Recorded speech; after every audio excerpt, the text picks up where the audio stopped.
All right, let's get started. Welcome everybody to the TTC webinars events, and we are doing this series on AWS thanks to our teacher Jyoti for agreeing to do an entire series on AWS. So Jyoti has already done one part, and this is going to be part two of this, and then it is going to be followed by several other parts, which is happening weekly. So thank you to all those who have joined. I will now hand it over to Jyoti. So Jyoti, over to you. Okay, okay, thank you, Brijesh. Okay, hi everyone. So this is our part two of AWS series, and since we are meeting after a gap of 2-3 weeks, so the part two has been divided into three parts. So first, I'll give you the recap of what we learned in part one. Then I'll talk about the current topic. This is very small topic, and then I'll give you a recap of part three. So why I'm doing a recap and recap sort of thing is because this is going to be a continuous series. So we'll meet after a gap of 1 week.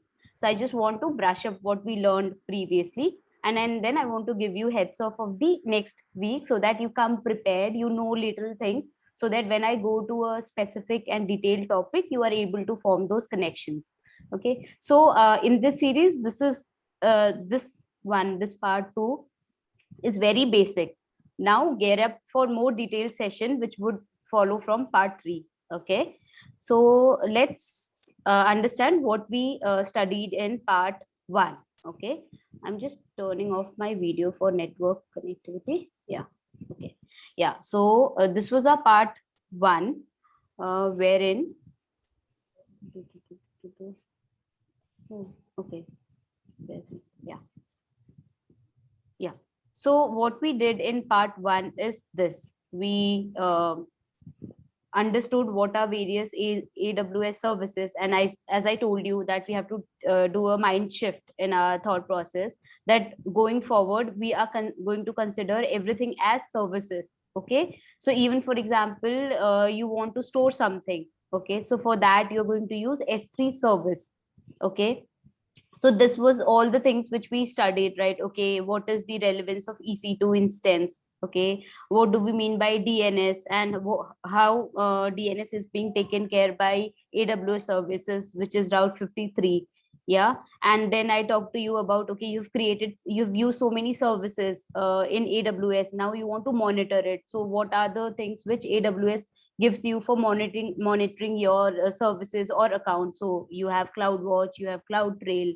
Okay, and then if you want to do some analytics on your resources, you want to understand, okay, what kind of data is being used in your application, what kind of users you have who are accessing your application. So if you want to do some analytics, so what are those services which you can use? Okay, so we talked about all these things, which was the last part of our session. And apart from this, we talked about various pillars of AWS. So some of the pillars were like security. Okay, observability. You wanted that. Okay, operational excellence, wherein you wanted that. Okay, if something goes down, you want to make it up quickly. So for that, we were using AWS Cloud Formation Service, which is like you create a template of your application, and if something goes down, you can just leverage that template to make your application up again.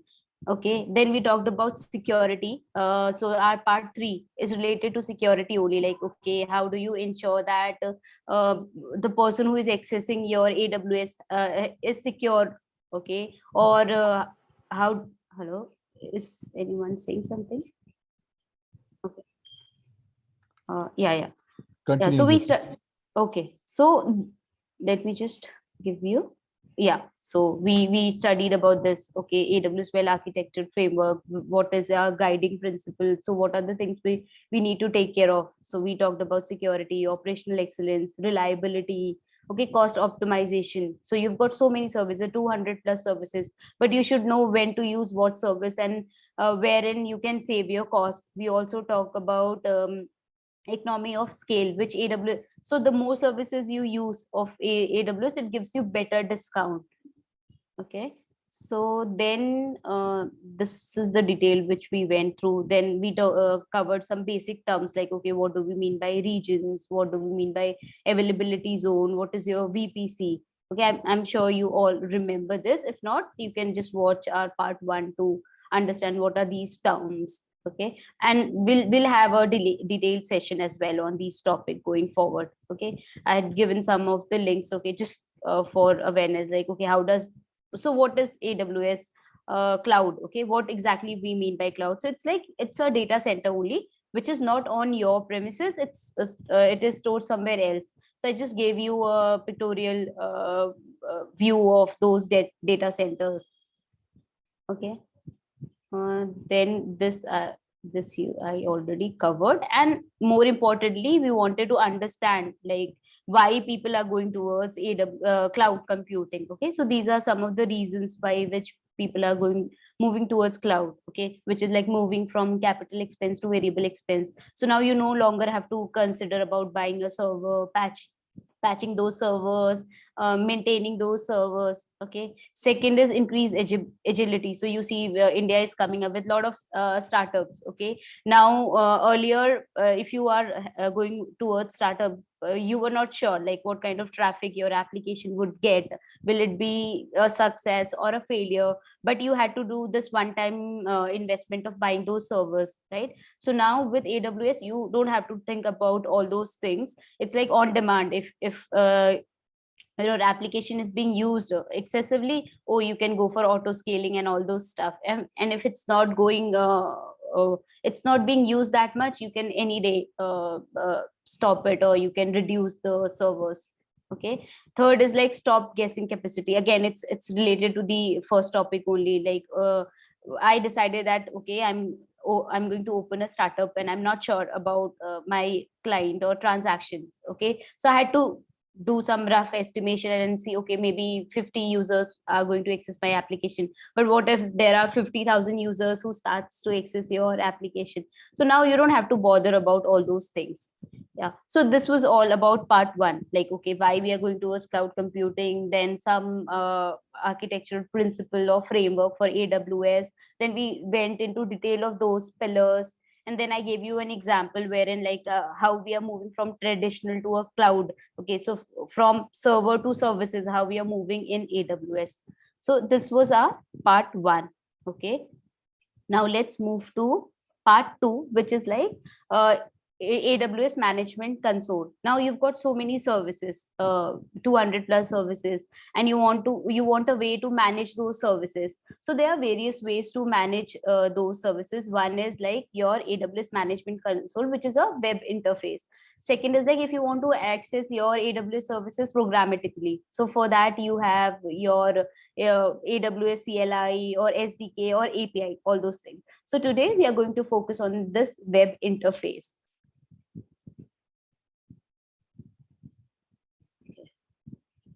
Yep. So this is the agenda which I mentioned you. Recap we have done. Now we'll cover about the walkthrough of AWS Management Console. Yeah. So what are the things which you can do through our Management Console, which is a web interface? So you can search for any marketplace, services, features, documents. Okay, there are things which you can search using Management Console. So some of the contents which I have written in this presentation is also from the AWS documentation itself.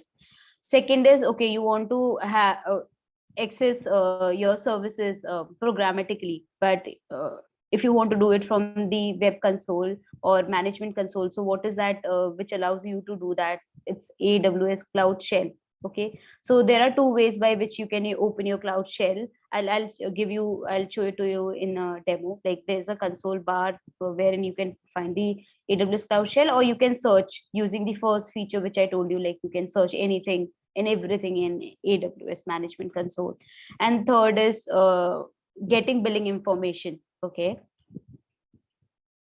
Yeah.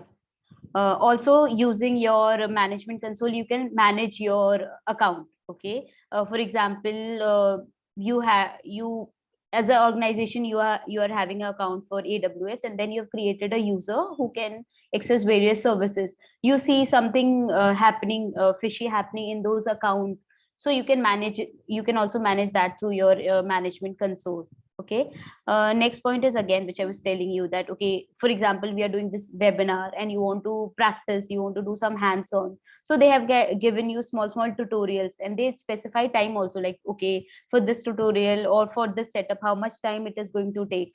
And most importantly, you don't have to log into a desktop always to access your web console. Okay, you can do it through phone, so it would resize according to the device. Okay, so let's quickly log into AWS and see all those features which I told you.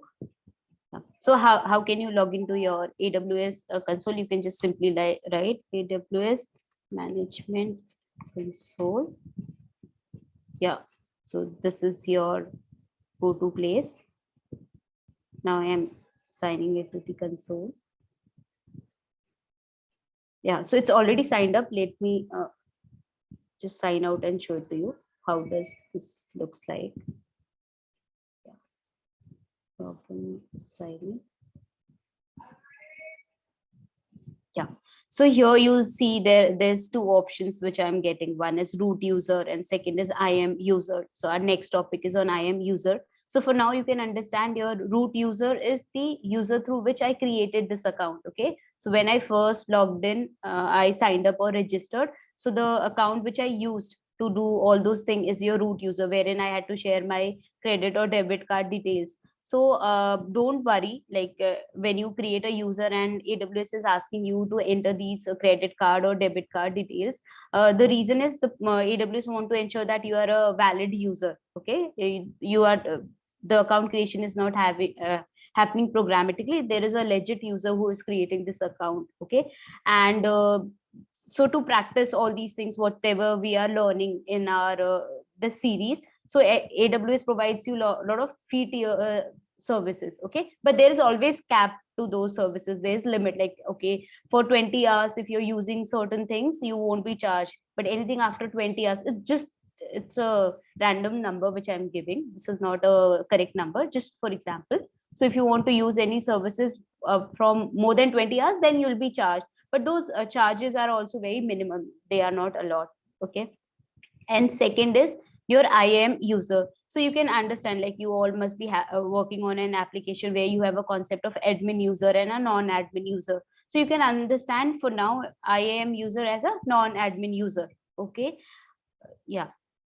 So I am going to log in through my IAM user. So this user which I have created, it is having same privileges as a root user. Okay, so you have this option also, that you can create a user. So AWS says that avoid logging to your AWS account using your root user, or don't share this root user account to anyone, because through this user you can delete your account as well.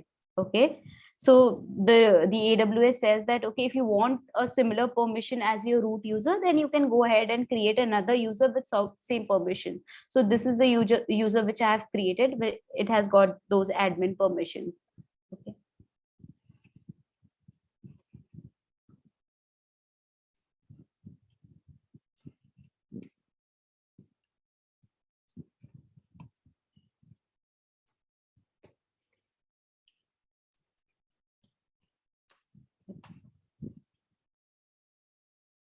Yeah, so I have logged into AWS. Yeah, so see, this is your AWS management console. So first thing which you see once you log in is recently used services. So these are the services which I have recently used. So it is showing up here. Okay, now the first feature which I told you, that you can search anything. For example, I want to understand what services is there in AWS which is helping me in DNS. So you can just write DNS. So you see route 53. Okay, or you can directly select any specific service whose name you know. So it would directly take you to that service. Okay, that's wrong.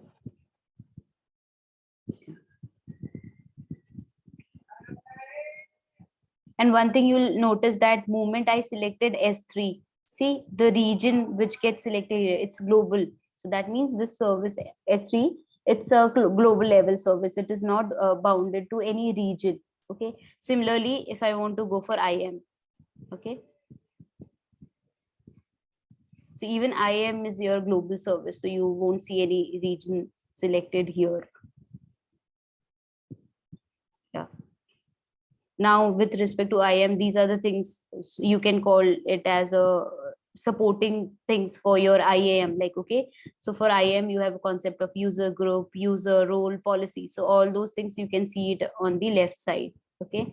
Now, if you want to see all the services under various category of compute storage, so you can just click on this. Here you'll see all those services. Okay, under compute, what all services you have. You have EC2, light sail. Okay, for customer enablement you have support. Okay, then for example you want to use any services for management, so you have got config. See, I was talking about cloud formation, so this is for your management and governance. Cloud trail, for databases you have RDS time. So this gives you a detailed view of the services under each category. Okay, you can mark some service as your favorite service which you are using constantly, so you can mark it favorite like this.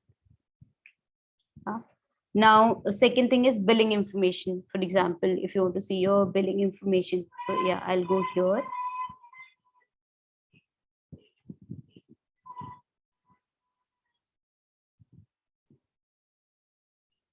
Yeah, so see, this is the current bill which I need to pay. And what are those, like for elastic compute cloud, this much is being used. For simple storage, so here you get to know also, like this total charge is with respect to which services. Okay, so first you can search, second you can see your billing information, and third is like, for example, if I want to go to EC2. Now if you want to go to detail, like for launching an EC2 instances, okay, what are the things which you have? Okay, yeah, here you see a number, instances is 3, because I have 3 instances with me which are in stopped status. Volumes are, so I have used 3 EBS volumes, so all these details you can see from here. I've created 10 security groups. Okay, now if you want to see what are various Amazon machine images. Okay, so you can purchase also some from AWS marketplace if you want to buy anything. And then, yeah, all these things which we'll study in detail. So the 3 instances which I have created, for which I have used C for body and POC. So I'm using 50 gigabyte of size.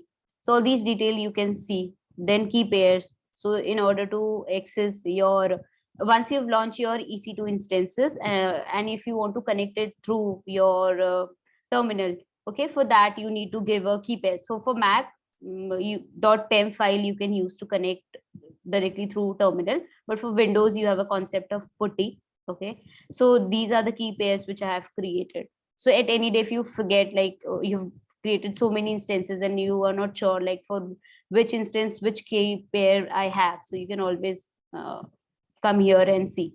Okay, then target groups. Okay, this would be useful later when we go ahead towards load balancing. So yeah, what else what else we covered? Search, I told you. Okay, launching AWS Cloud Shell. Okay, so let me show you. So this is the icon for Cloud Shell. Okay, if you create, click on this.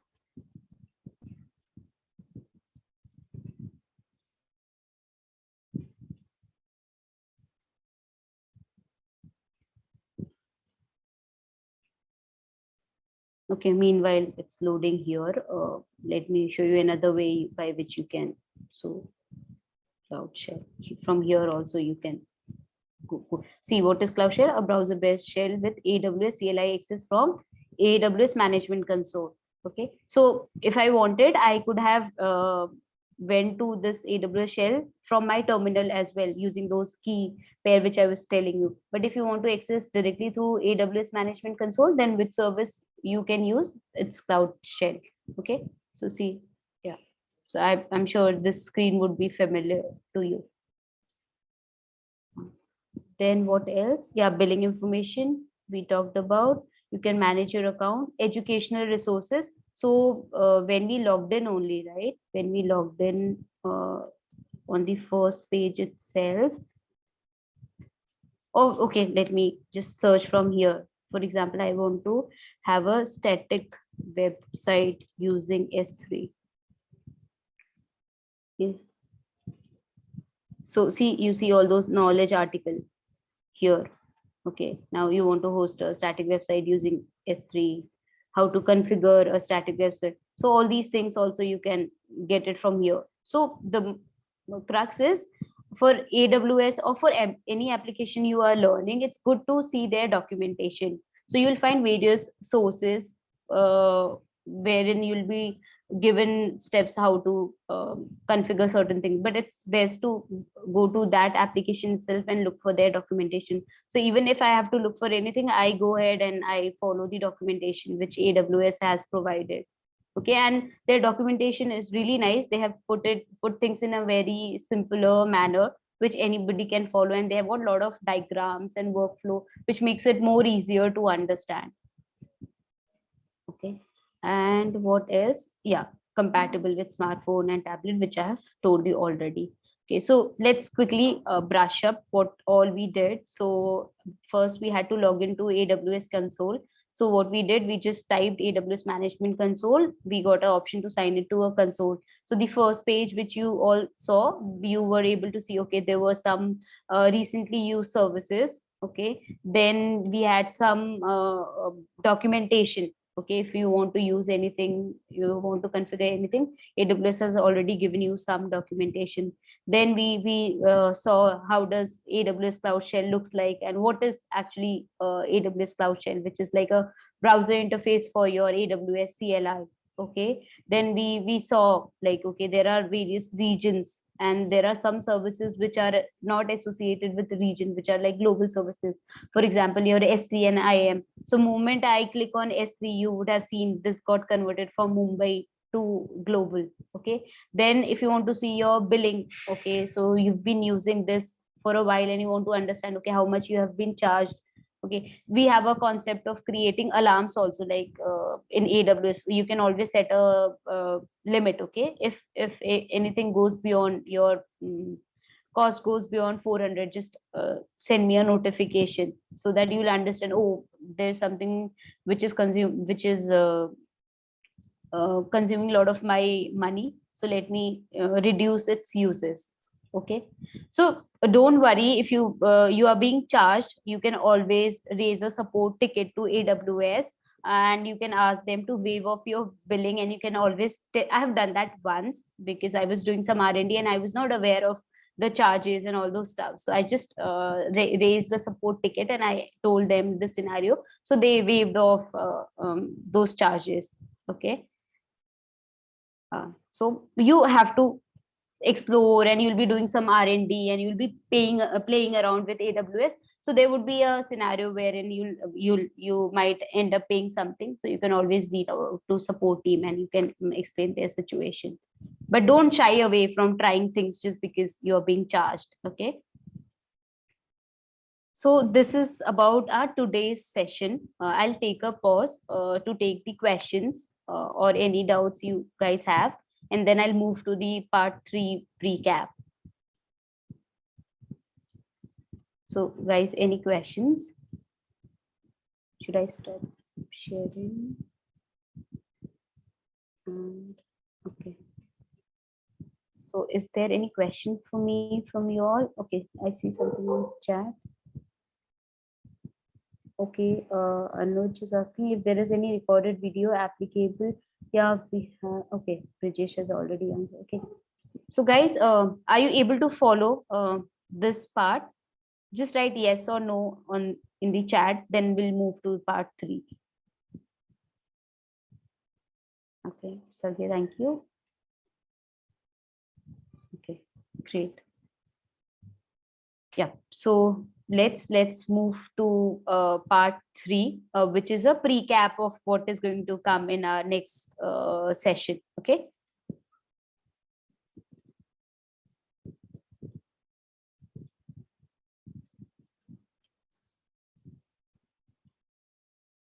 this. Okay. Yeah. Yes. Okay. So, yeah. So this is a very important service of AWS, and I think I just gave you a little bit of overview while log into the management console. So IAM, which is Identity and Access Management, this is your global service. So what all you can do through this service, it enables your root user to control who can do what in your AWS account. So as I told you, the root user is the one which is having the that's your admin user. Okay, it has got all the privileges, and that user can delete your account. So for example, you want to share, you've created an account and you want to share the account with various users of your company, right? So you can't share that root user with that person because it's a very powerful account. A person can do anything with that account. So what you can do is you can create your non-admin users or user with least privileges, okay, which would ensure that, okay, for example, there are DevOps. So DevOps needs to access, for example, CloudWatch or a CloudTrail. Okay, they should not able to access your S3 buckets. So you can create a group and you can associate those policies or roles which would enable that all the DevOps users are able to access only CloudTrail, CloudWatch, all those things, not your S3 bucket. Okay. Yeah. So here is one diagrammatic representation wherein like you have got your AWS account. Consider this as your root account. Okay, the account through which you logged in to AWS, and then you have various groups. Okay, so you have got DevOps group, you have got UX designer, you have got administrator. Okay, so under this group, or there are 4 users now. What is the idea behind a group is you can all, if you have to change permission of all 4 of them, okay, so you don't have to change it individually, you can always change the permissions using the group itself. Okay, and you can control with group, like, okay, who can access what. Okay, so here is some fun fact with respect to users and group. Like, so a maximum user which you can create in AWS is 500. Okay, so you can create 500 users in AWS. Now you might be thinking, okay, if you have 1,000 users who wants to access AWS, then what is it that you can do? So there are various ways by which you can, those remaining 5,000 users can access your AWS account. So we'll talk about it later. But for example, there is one user who want to log in just once in a month. Okay, so there is this service which we called it as STS, AWS STS, if I remember correctly, wherein you give a person access key and secret key by which he or she can access your AWS console just for certain amount of time. Okay, and then how many groups you can create in AWS? It's like you can create 300 groups, and it's not these are not exclusive, like, okay, Akash can only be part of a DevOps group. Okay, Akash can be part of multiple groups. So I think one user can be part of 10 groups in AWS. Okay, okay, sorry. Yeah, so you would always see one slide wherein I'll always be talking about is AWS best practices or principles. So for IAM also, this is the principle which they have defined, like, okay, your account owner ID, yeah, or your root user would always have access to all the services, would have access to billing, console and API, and the person would have access to customer support as well. But what about your IAM user? So with to IAM user, you'll always give access to specific services, like whatever services he or she needs to access and is required for her day-to-day job, you'll give permission of only those services. Okay, then IAM user can access your console, which is like a management console, and or APIs. Okay, like there would be users who are not sure how to connect to AWS CLI, all those things. Okay, so for that, for them you can always give permission to console. And then access to customer support, this is only when you have enterprise or business kind of account, not for free tier. Okay, Now, what are the features of IAM? Okay, so let me just recap for you all. What is IAM? Any application, for example, in your company, you'll have an application. There is a concept of admin and a non-admin user, right? So all those things are being managed in AWS using IAM service. Okay, then there are certain principles of AWS which says that for IAM, ensure that you give only what is required. You don't have to give everything. Also, you can create a IAM user which has same privileges as your root user. And why do we want to do that? Why do we want to create a new admin user? Because root user is more powerful. Okay, using root user, you can always delete your AWS account. Yeah.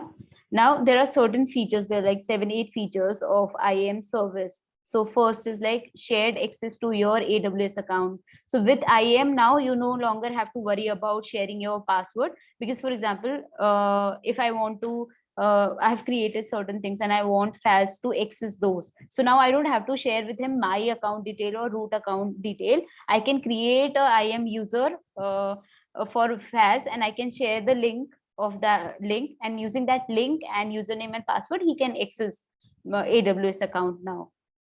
Second is granular permission. So you'll understand going forward that, okay, how do you give permissions to IAM user? So there is concept of policies, wherein in policies you write, okay, what is allowed, what is not, what is denied. So that level of details you can give to an IAM user. Okay, you can always specify, okay, this user can only read my S3 bucket, or this user can only see what all AWS instance I have, but he cannot play around with the volumes or EFS. Okay. Secure access to AWS resources. This is the important point. Secure access to AWS resources for application that run on Amazon EC2. Okay. For example, you have an application, you've got EC2 instance. That EC2 instance is in turn using your S3 for storing data.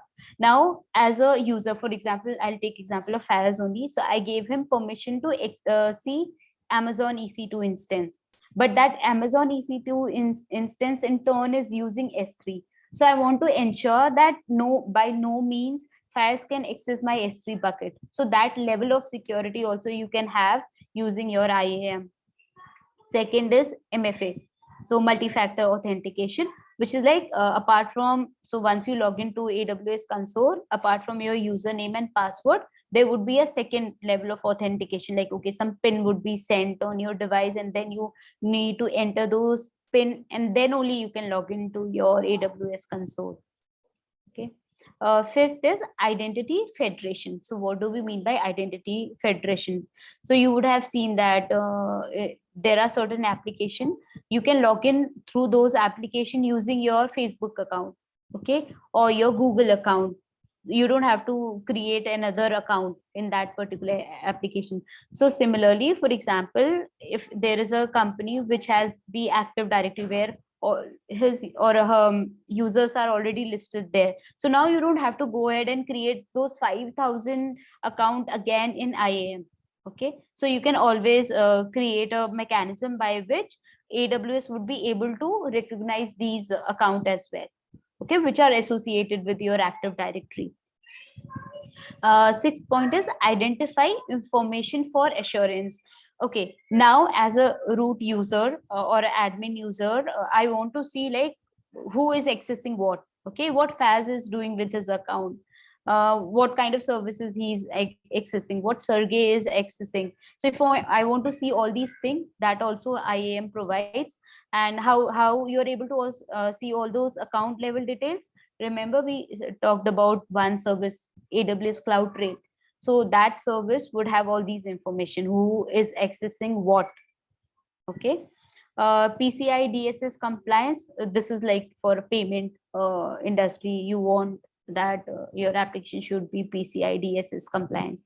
And last is eventually consistent. So what do we mean by eventually consistent? It's like if you make any change to your IAM policy, okay, it reflects those changes reflected with split of seconds difference. Okay, so this says, okay, whatever you are doing, a version is being maintained and it would be replicated across various accounts. Okay. Yeah. So this is just an overview, like how do you assign those accesses to a user. So we have a concept of IAM policies. So it looks like something like this. Okay. So for now, just concentrate on this effect, allow. So for this, if I associate this policy, so the policies in AWS, they are in JSON format. So this is one JSON object. So for example, if I associate this policy with a DevOps group, so what now any user in that DevOps group would be able to change the password. Okay. The person would be able to list all the buckets which are there.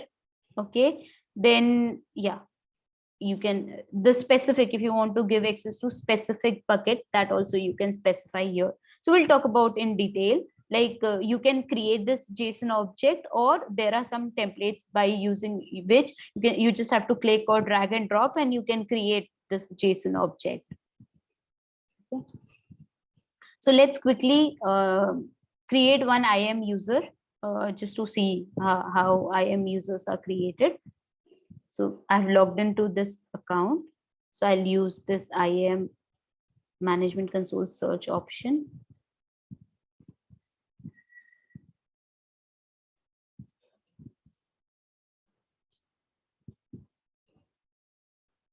Users. Now the user which I'm going to create is my IAM user. Okay. So this is going to have a least privileges. User. You can give any name. Let me give as name. Now, how do you want your user to access your AWS services? Is it through management console or is it a programmatic access? So if you go by programmatic access, then we need to share the key ID and secret key. So even this ID and secret key can be used, like if you're creating one application, and through that application, if you want to access any AWS services, so you can use this access key and secret key. Okay. So for now I give him AWS management console access. Do I want to auto generate the password or I want to create my own password? So I'll go for custom password and write any. So there are certain rules for creating this password. So not any password would work. It has to be a combination of uppercase, lowercase, special characters and numbers. Are you going to allow user to reset his or her password? I am saying no. The person is not going to reset his password. The person would use what I allow him to use. Okay. Now permissions. Okay. For now, I am give. So what I for now I have already created a group known as admin, and with admin I had associated this policy administrator access. So I'm just associating this user with this group, and next session will create a new group and will associate a new policy with those group and understand. Okay. Tag for now, this is like optional.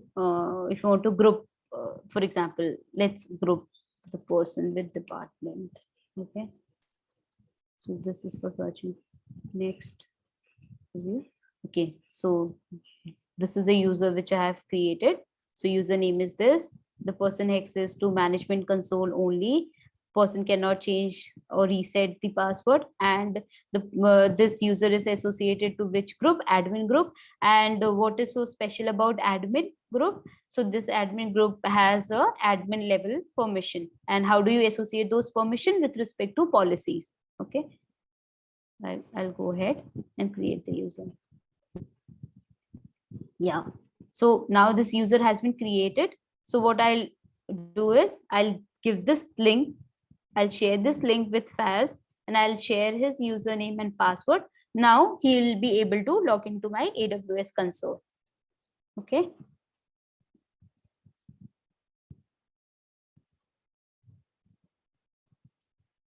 Yeah.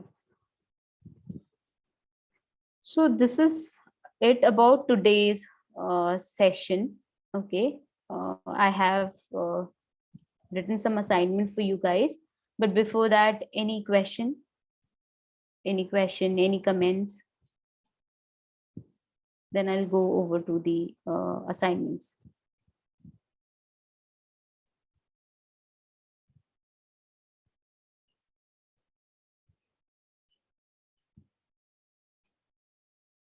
Okay. Guys, any question? Or all clear or nothing is clear?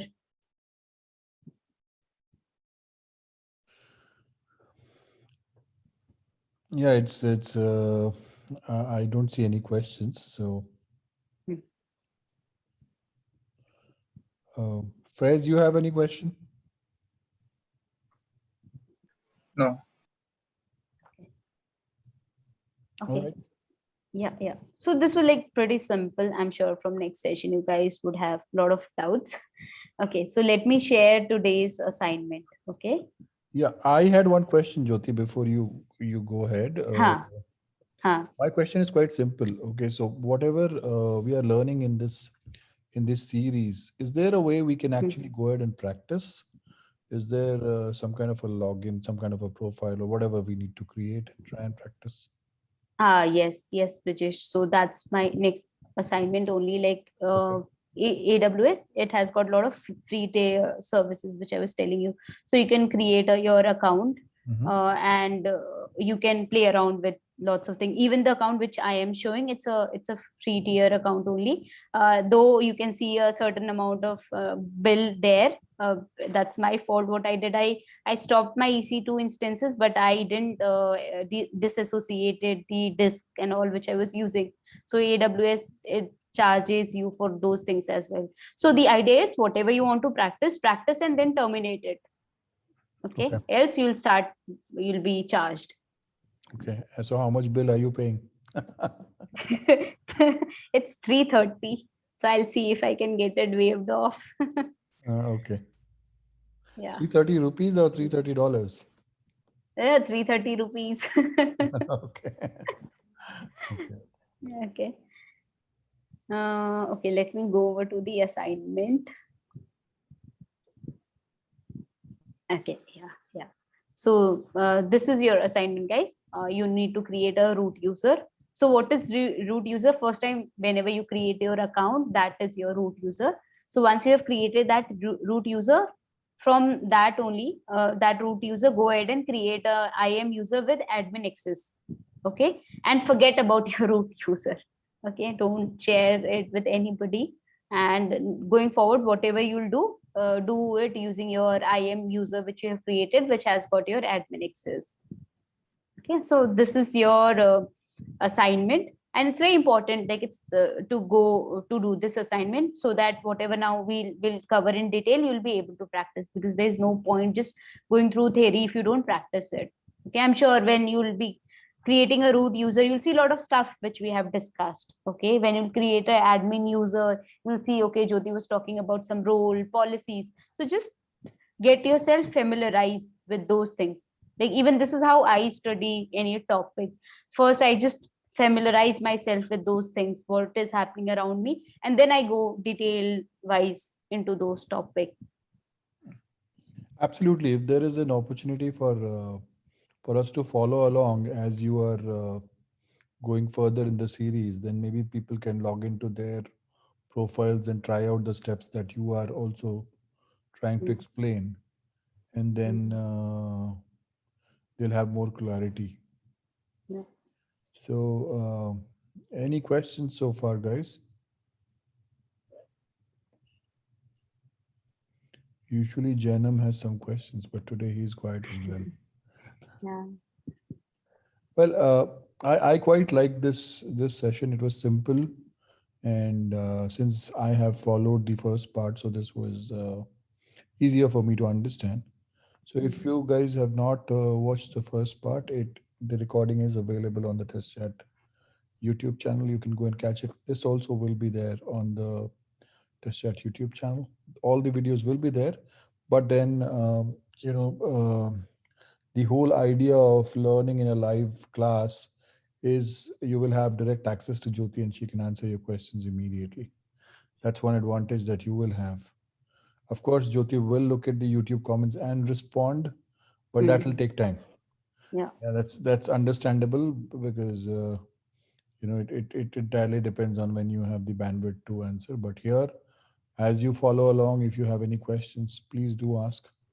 We will again assemble at the same time next week again, Jyoti.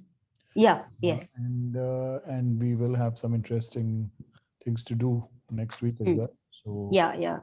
try and do the assignment. It's going to be fun, I'm sure. It Hmm. should go smoothly if you have followed this session well. Otherwise, I uh, think you might get into a little bit of trouble. But it's important to experiment and play around. Yeah, so anything you want to add, Jyoti?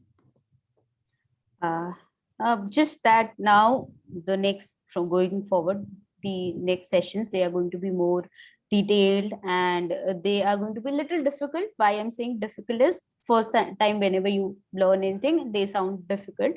So it's always recommended that you go through these videos. Plus, you read about. So I've told you, like now go ahead and create your account in AWS and go through those documentation. Okay, you know the topics that has already been shared to you, like okay, what is going to come in part 3, what is going to come in part 4. So just come prepared. Even theory would do. I'm not saying go ahead and do a practical. For that I'm here, I'll tell you, I'll give you a practical walkthrough. But theory you can go and you can read about it, so that when I speak to those terms you can relate. Oh, okay, policies, oh, JSON object, oh, S3 bucket. So you'll be able to follow and make link. So that's the only thing which I would like to let you guys know. This has, you know, I have a question. As you were talking, I just started thinking. Mhm. Um, how do I know that whatever I'm going to try, Mhm. I'm not going to be charged for it? Okay, because that's one apprehension when we try something like this. Mhm. That okay, as long as it is free, I can experiment. I can Mhm. play around. But is there a way of Okay, knowing that okay, this particular thing um, it will I be might charged. not get into it because it may be a charged one? So you're getting my question. That's a good.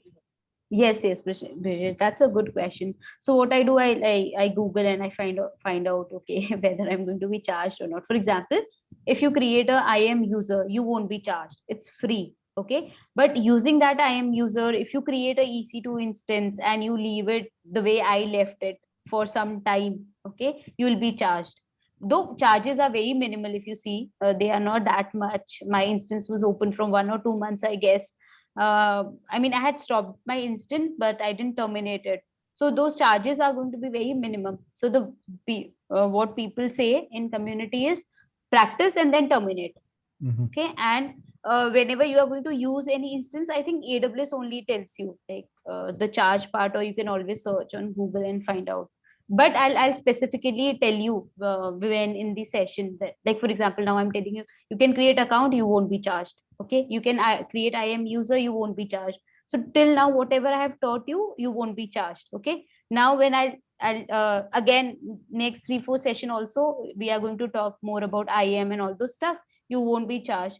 So if I teach you about any services wherein you'll be charged, I'll let you know.